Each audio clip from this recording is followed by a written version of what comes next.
हमारे क्षेत्र के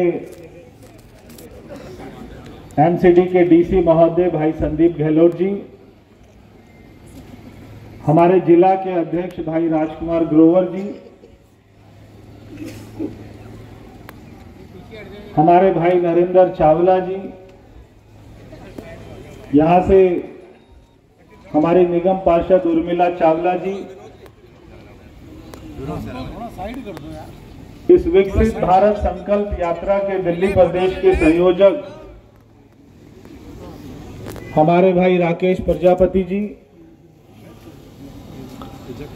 हमारे सभी स्थानीय मंडल अध्यक्ष, और मैं देख रहा हूं कि बीच में आशीष सूद जी बैठे हैं। मैं उनसे कहूंगा कृपया मंच पर आ जाएं। आ जाइए आशीष जी।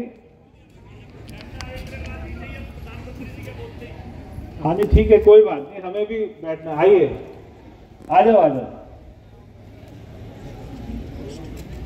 भारतीय जनता पार्टी जिंदाबाद, भारतीय जनता पार्टी जिंदाबाद,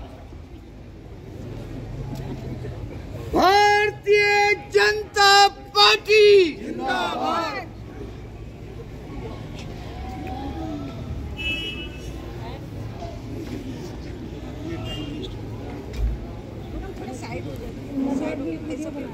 आपके सामने ये जो आप ये देख रहे हैं रथ, और इसके ऊपर में आपको दिखाई दे रहा है मोदी सरकार की गारंटी।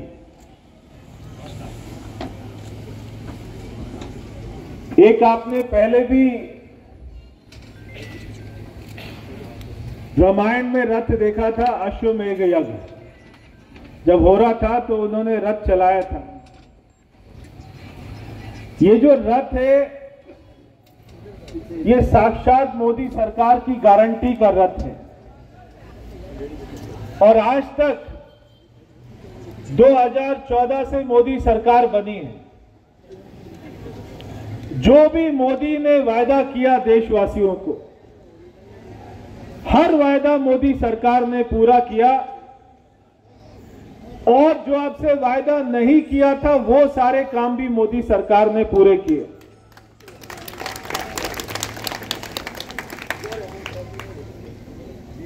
देशवासियों को वायदा किया था कि भगवान श्री राम का मंदिर वो अयोध्या में बनेगा, और सारे विपक्ष के लोग वो हमसे सवाल पूछते रहते थे कब बनेगा। आज वो आपके सामने अगले महीने 22 जनवरी को हमारे सबके ईश्वर भगवान प्रभु श्री राम जी, वो जो इतने वर्षों से सदियों से कुटिया में रह रहे थे, आज वो उठकर अपने भव्य स्थान पर जा रहे हैं। हमारी संस्कृति, देश की संस्कृति, देश की परंपरा वापस लौटकर आ रही है। आप जाकर देखिए बनारस में, आप जाकर देखिए वैष्णो देवी मां का मंदिर, आप जाइए उज्जैन में महाकाल का मंदिर, आप जाइए जितने भी तीर्थ स्थल हैं, चाहे वो सिखों के हैं, चाहे करतारपुर कॉरिडोर की बात करें, जितने भी तीर्थ स्थान है देशकर, आज उनका जो स्थान है, उनकी भव्यता है, उनकी जो सुंदरता है, वो सारी लौट कर आ रही है। मैं किसी से पूछता हूं, बताओ भैया राम मंदिर किसने बनाया? तो लोग कहते हैं मोदी ने बनाया। मैं कहता हूं मोदी ने नहीं बनाया राम मंदिर। राम मंदिर उन्होंने बनाया जिन्होंने मोदी को प्रधानमंत्री बनाया। अगर आप सारे लोगों ने 2014 में कमल का बटन नहीं दबाया होता तो कहां राम मंदिर बनता? फिर से सैकड़ों साल चले जाते। अगर आप लोगों ने 2014 में मोदी को प्रधानमंत्री नहीं बनाया होता तो 370 की धारा कैसे हटती? अगर आपने मोदी को प्रधानमंत्री नहीं बनाया होता तो ये पाकिस्तान के हमारे सेना के सारे जवानों के सर काट के ले जाते थे कांग्रेस की सरकारों में, तो अभी हम उनके घर जाकर उनको मारकर आते हैं। ये ताकत है आप लोगों की, ये ताकत होती है देश की जनता की वोट की, जो 5 साल में एक बार आती है। 5 साल में हम कहते हैं कि जनता का वोट जो है वो बहुत ही कीमती होता है, बहुमूल्य होता है। वो क्यों कहते हैं? क्योंकि वो रोज रोज नहीं आता, हर महीने नहीं आता, 5 साल में एक बार आता है। तो 5 साल में एक बार अगर आपको कोई मौका मिले तो हमें उसमें गलती नहीं होनी चाहिए, उसमें गलती नहीं करनी चाहिए। इसलिए अभी 2024 है, अभी ये जो विपक्ष के लोग सारे ऐसे कुत्ते बिल्ली की तरह लड़ रहे हैं, सारे चोर इकट्ठे हो गए। पहले यूपीए के नाम से ये अपनी दुकान चलाते थे, हजारों करोड़ का घोटाला किया। अब इन्होंने यूपीए का नाम बदलकर उसको इंडिया अलायंस कर दिया, मगर सारे चोर वही, शक्ल वही। वो ये एक एक आदमी वो है कि जब इनको सत्ता मिली थी तो किसी ने 1 लाख करोड़ का घोटाला किया, किसी ने 2 लाख करोड़ का घोटाला किया, मगर मोदी जी ने कहा था ना खाऊंगा ना खाने दूंगा। जब से इनकी दुकान बंद हुई है तब से सारे मिलकर एक जो है मोदी के पीछे लग गए हैं। मगर मोदी के पीछे देश के 150 करोड़ भारतवासियों की ताकत है। जब तक ये ताकत चट्टान बनकर खड़ी रहेगी, कोई मोदी का बाल भी बांका नहीं कर सकता। ये आपकी ताकत है। आज आप देख रहे हैं जो कैंप लगे हुए भारत सरकार की योजनाएं, इसमें एक जो योजना है स्वनिधि योजना, इसमें दिल्ली में 1 लाख से ज्यादा लोगों को अभी तक उनको पैसा मिला। और ये लोग कौन है?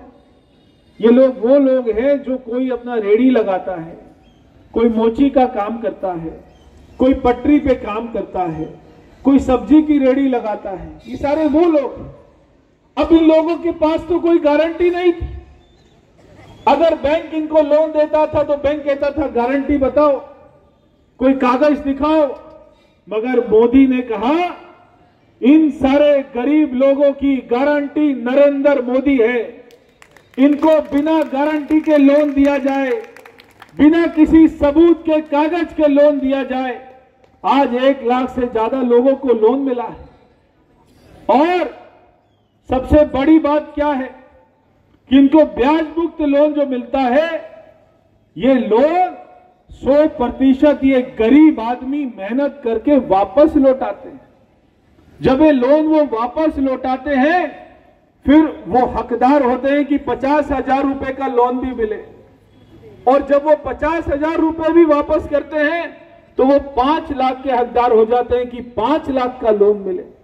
तो आप बताइए, अगर कोई परिश्रम करना चाहता है, मेहनत करना चाहता है, अपने बच्चों को आगे बढ़ाना चाहता है, उनको पढ़ाना चाहता है, मगर उसके पास में पैसा नहीं है, तो वो पैसा कौन देता है? वो पैसा नरेंद्र मोदी देते हैं कि मैं तुमको पैसा देता हूं, तुम करो परिश्रम, करो मेहनत, देश को आगे लेके जाओ, बच्चों को आगे लेके जाओ, तुम्हारी गारंटी नरेंद्र मोदी है। आज जो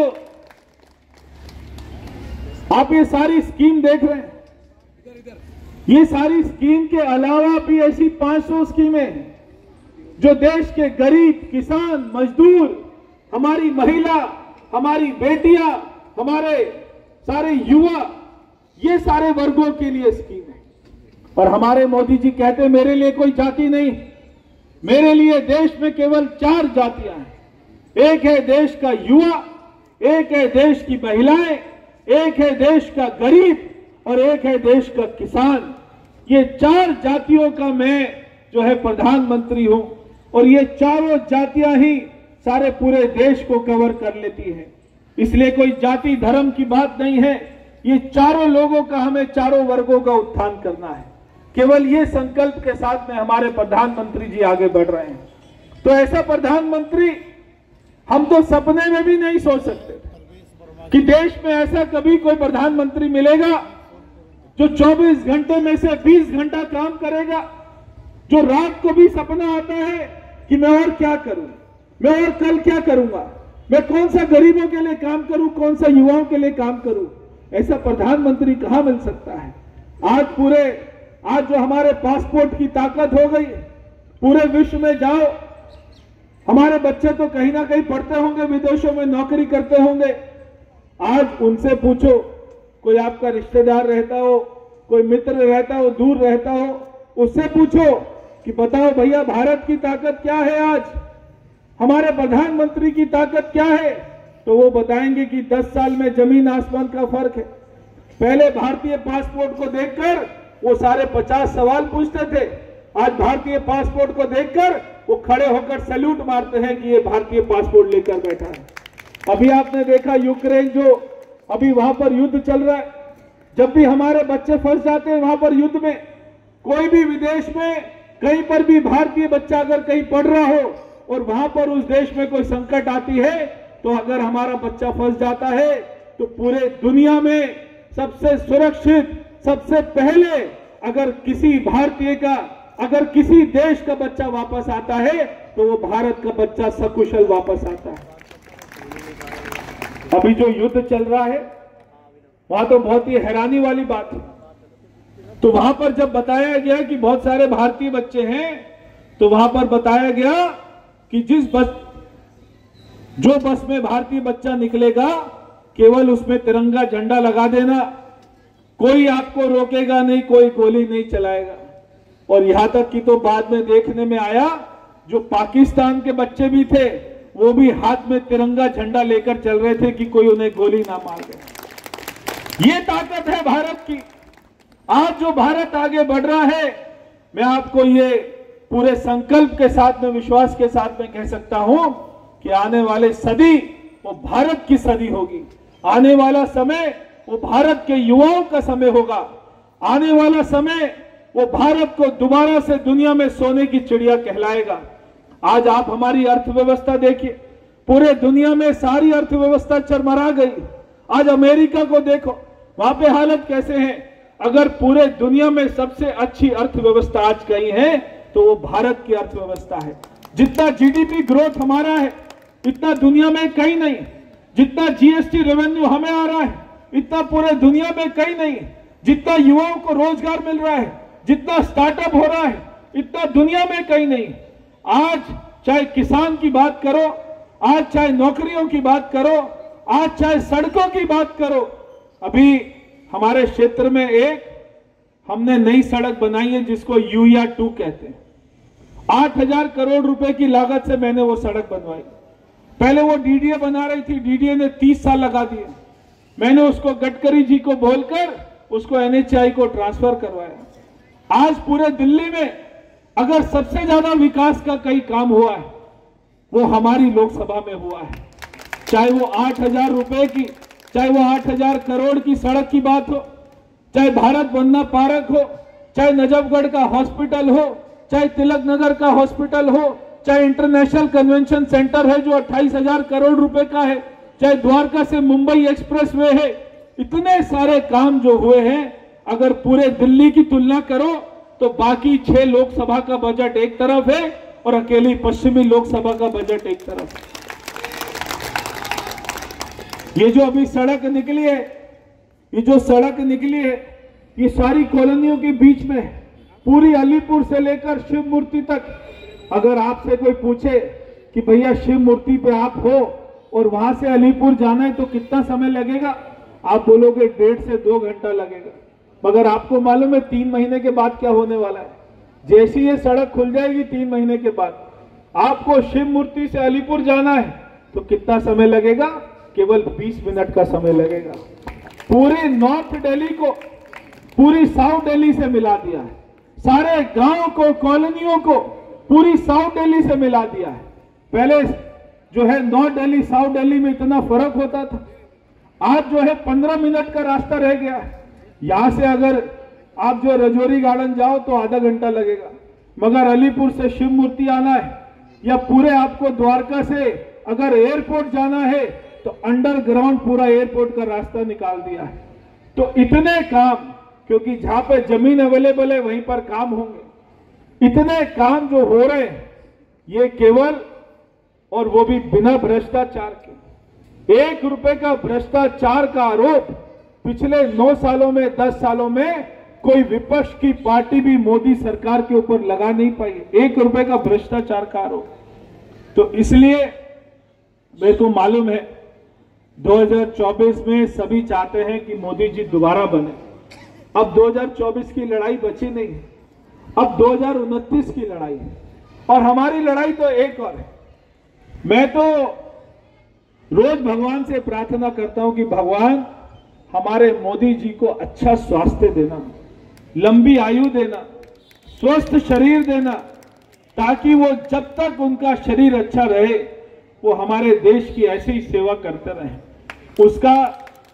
उस आदमी का कोई परिवार नहीं, कोई परिवार नहीं, कोई इंटरेस्ट नहीं है पैसा कमाने में।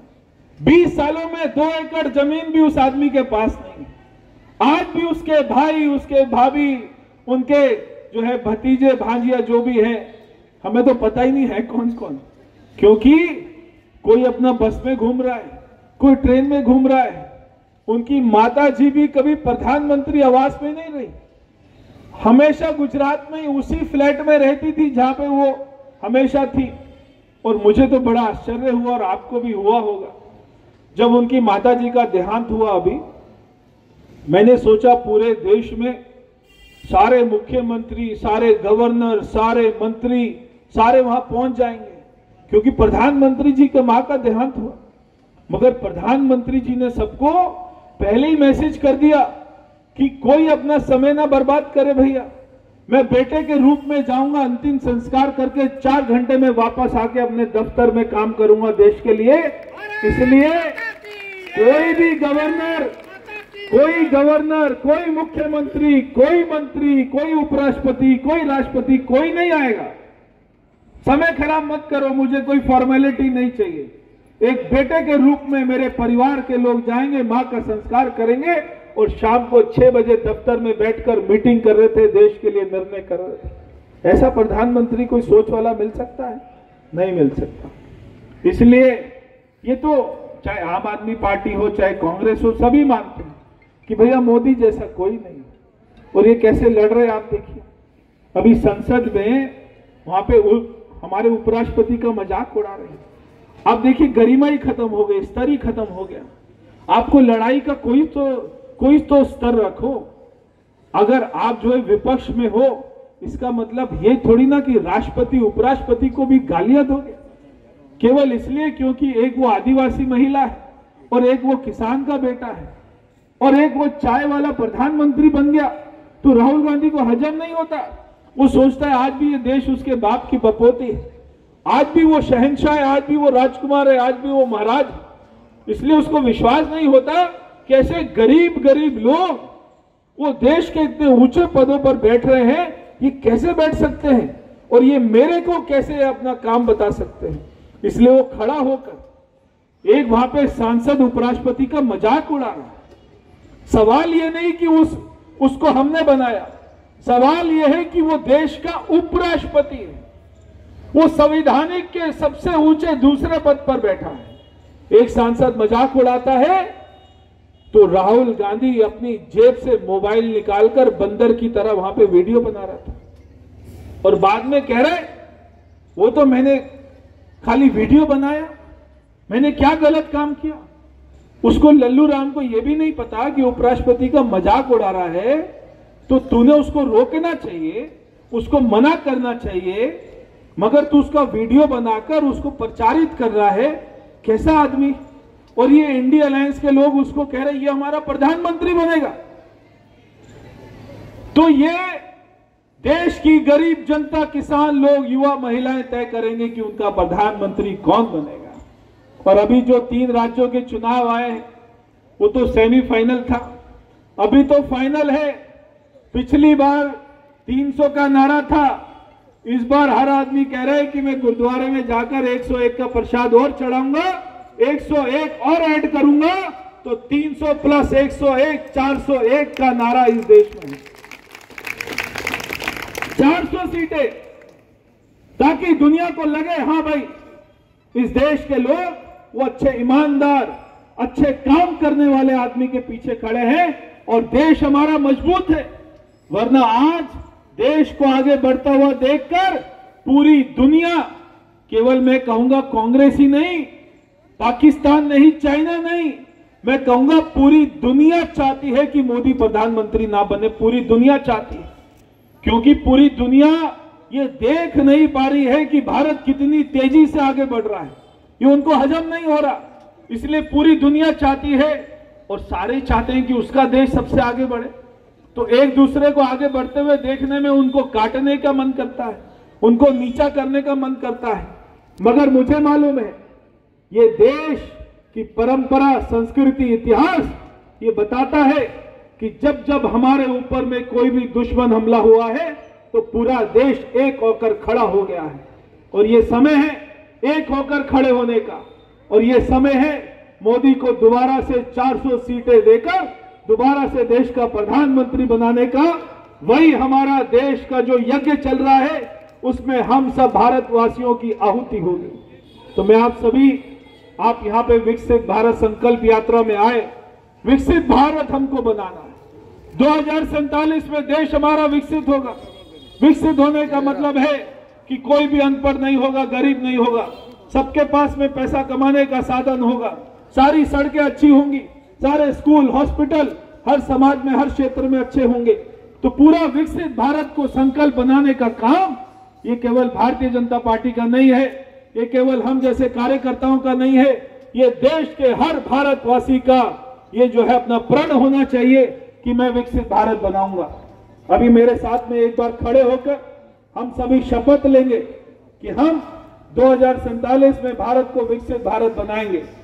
एक बार मैं शपथ को दोहराऊंगा, उसके